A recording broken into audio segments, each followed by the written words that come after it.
नमस्कार साथियों, तो स्वागत है आपका हमारे online study channel power study point पर। तो दोस्तों, आज हमारा टॉपिक है राजस्थान में निर्धनता एवं बेरोजगारी, और इससे संबंधित आज हम अति महत्वपूर्ण प्रश्नों के बारे में बात करेंगे जो आपके हर बार परीक्षाओं में रिपीट होते हैं। इसलिए हर प्रश्न को आप बारीकी समझें और ध्यानपूर्वक पढ़ें, और वीडियो को आप जरा भी स्किप ना करें क्योंकि वीडियो आपके लिए बहुत ही हेल्पफुल होने वाला है। तो चलो वीडियो को शुरू करते हैं। तो आपका पहला सवाल है कि प्रधानमंत्री युवा संबल योजना में बेरोजगार युवकों को प्रतिमाह दिया जाने वाला भत्ता है तो कितना दिया जाता है? 3,000 रुपये। प्रश्न क्या है? मुख्यमंत्री युवा संबल योजना में बेरोजगार युवकों को प्रतिमाह दिया जाने वाला भत्ता है 3,000 रुपये। और किस योजना के तहत दिया जाता है? मुख्यमंत्री युवा संबल योजना के तहत। किनको दिया जाता है? तो आपको याद रखना है, बेरोजगारों को दिया जाता है। कितना? 3,000 रुपये।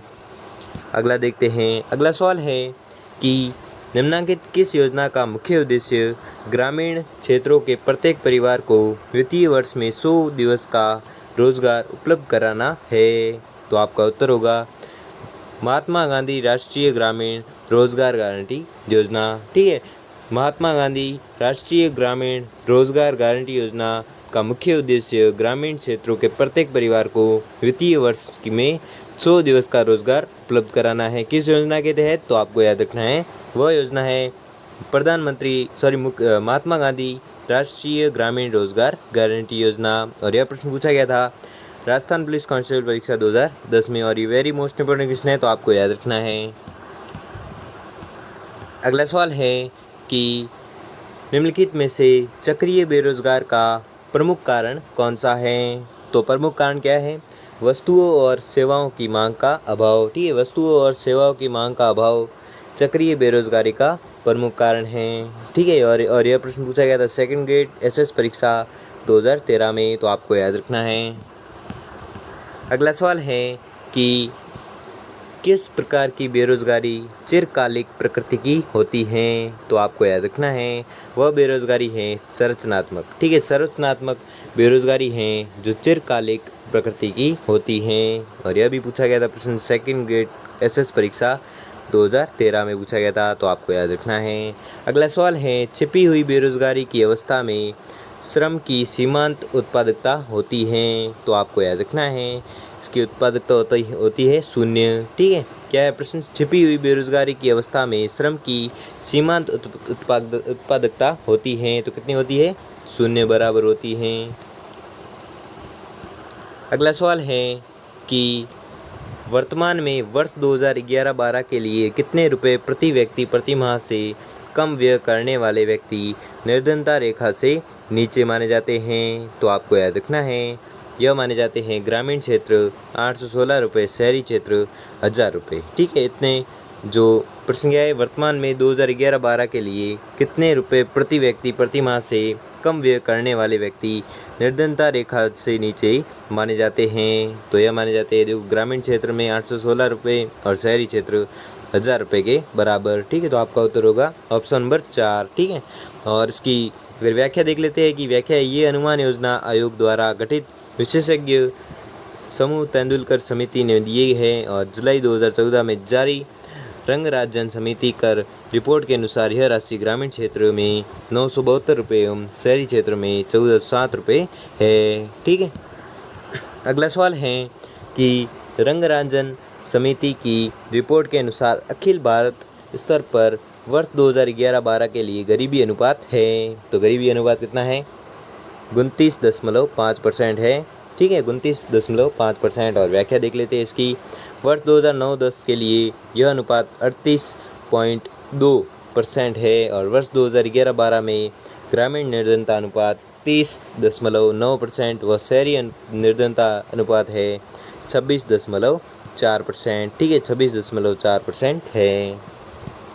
अगला सवाल है कि मनरेगा में मांगने पर कितने दिनों का रोजगार दिए जाने का प्रावधान है? तो आपको याद रखना है, यह प्रावधान है 100 दिनों का। ठीक है, 100 दिनों का रोजगार दिए जाने का प्रावधान है। किसमें? मनरेगा में। अगला सवाल है कि राष्ट्रीय ग्रामीण आजीविका मिशन का प्रारंभ कब किया गया? तो आपको याद रखना है, यह किया गया 3 जून 2011 को। 3 जून 2011 को राष्ट्रीय ग्रामीण आजीविका मिशन का प्रारंभ किया गया। कब? 3 जून 2011 को। अगला सवाल है अंत्योदय अन्न योजना कब प्रारंभ की गई? तो आपको याद रखना है यह प्रारंभ की गई थी 25 दिसंबर 2000 को। ठीक है, 25 दिसंबर 2000 को अंत्योदय अन्न योजना प्रारंभ की गई थी। कब? 25 दिसंबर 2000 को। अगला सवाल है कि अन्नपूर्णा योजना में वृद्ध लाभार्थी को प्रतिमाह दिए जाने वाले अनाज की मात्रा है तो कितनी है? 10 किलोग्राम। ठीक है, 10 किलोग्राम है जो अन्नपूर्णा योजना में वृद्ध लाभार्थी को प्रतिमाह दिए जाने वाले अनाज की मात्रा है। कितने किलो? 10 किलो। ठीक है। अगला सवाल है कि देश में योजना आयोग 1/1/2015 से नीति आयोग द्वारा निर्धनता की किस विचारधारा को अपनाया गया है? तो आपको याद रखना है यह अपनाया गया है निरपेक्ष नीति को। ठीक है, निरपेक्ष नीति को अपनाया गया है किस योजना के तहत? योजना आयोग के तहत। ठीक है, जो वर्तमान में नीति आयोग के नाम से जानी जाती है। ठीक है, और नीति आयोग द्वारा निर्धनता की निरपेक्ष विचारधारा को अपनाया गया है।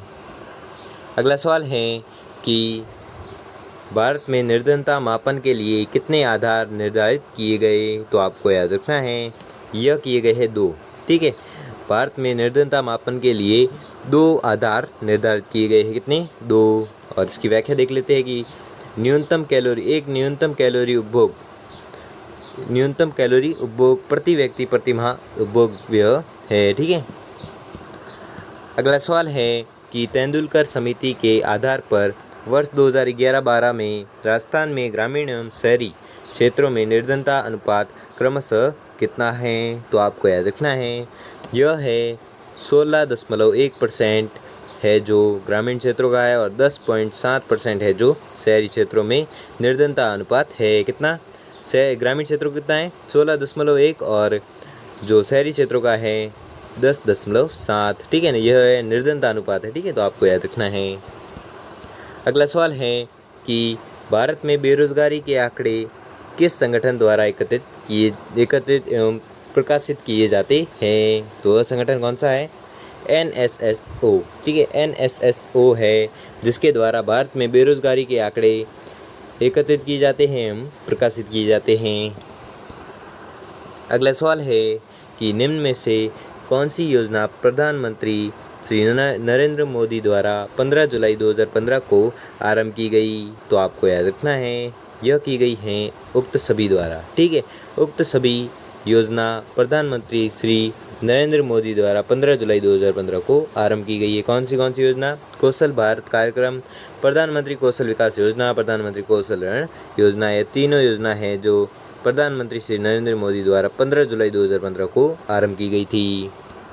अगला सवाल है कि समग्र वित्तीय समावेशन के लक्ष्य की प्राप्ति के लिए भारत सरकार द्वारा प्रधानमंत्री जन धन योजना का प्रारंभ कब किया गया? तो आपको याद रखना है यह किया गया था 28 अगस्त 2014 को। 28 अगस्त 2014 को समग्र वित्तीय समावेशन के लक्ष्य की प्राप्ति के लिए भारत सरकार द्वारा प्रधानमंत्री जन धन योजना का प्रारंभ किया गया। कब? 28 अगस्त 2014 को।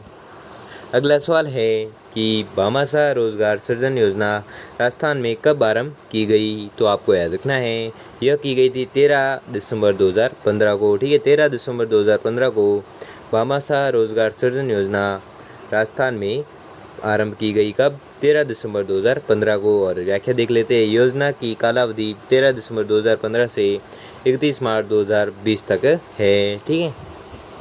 अगला सवाल है कि सार्वजनिक वितरण प्रणाली के मुख्य उद्देश्य क्या है? तो आपको याद रखना है मुख्य उद्देश्य है आवश्यक उपभोक्ता वस्तुओं की उपलब्ध सुनिश्चित कराना, आवश्यक उपभोक्ता वस्तुओं के मूल्यों को स्थिर करना, समाज के कमजोर वर्गों को खाद्य सुरक्षा प्रदान करना। इस प्रकार आपका आंसर हो जाएगा ऑप्शन नंबर 4। ठीक है, ये तो तीनों जो उद्देश्य हैं जो सार्वजनिक वितरण प्रणाली के मुख्य उद्देश्य हैं। और इसकी व्याख्या देख लेते हैं। देश में 1960 में सार्वजनिक वितरण प्रणाली प्रारंभ की गई और जून 1992 में संशोधित सार्वजनिक वितरण प्रणाली प्रारंभ की गई। अगला सवाल है कि राष्ट्रीय खाद्य सुरक्षा अधिनियम 2013 कब लागू हुआ? तो आपको याद रखना है यह हुआ था 5 जुलाई 2013 को। ठीक है, 5 जुलाई 2013 को राष्ट्रीय खाद्य सुरक्षा अधिनियम लागू हुआ था। कब? 5 जुलाई 2013 को। अगला सवाल है कि देश में प्रधानमंत्री आवास योजना का विधिवत शुभारंभ कब किया गया? तो आपको याद रखना है, यह किया गया था 20 नवंबर 2016 को। 20 नवंबर 2016 को देश में प्रधानमंत्री आवास योजना का विधिवत शुभारंभ किया गया। कब? 20 नवंबर 2016 को। अगला सवाल है, शहरी गरीबों को आवास प्रदान करने हेतु प्रधानमंत्री आवास योजना सबके लिए आवास मिशन का शुभारंभ कब किया गया? तो यह शुभारंभ किया गया था 25 जून 2015 को। 25 जून 2015 को शहरी गरीबों को आवास प्रदान करने हेतु प्रधानमंत्री आवास योजना सबके लिए आवास मिशन का शुभारंभ 25 जून 2015 को किया गया। ठीक है, तो आपको याद रखना है। अगला सवाल है कि नरेगा का संबंध किससे है? तो नरेगा का संबंध है रोजगार से। ठीक है, रोजगार से संबंध है किसका? नरेगा का। ठीक है, तो आपको याद रखना है। तो दोस्तों, आपको वीडियो कैसा लगा हमें कमेंट बॉक्स में कमेंट करके ज़रूर बताएं। और अगर आपको वीडियो अच्छा लगा हो, आपके लिए थोड़ा सा भी हेल्पफुल साबित हुआ हो, तो वीडियो को लाइक और चैनल को सब्सक्राइब कर लीजिए। धन्यवाद।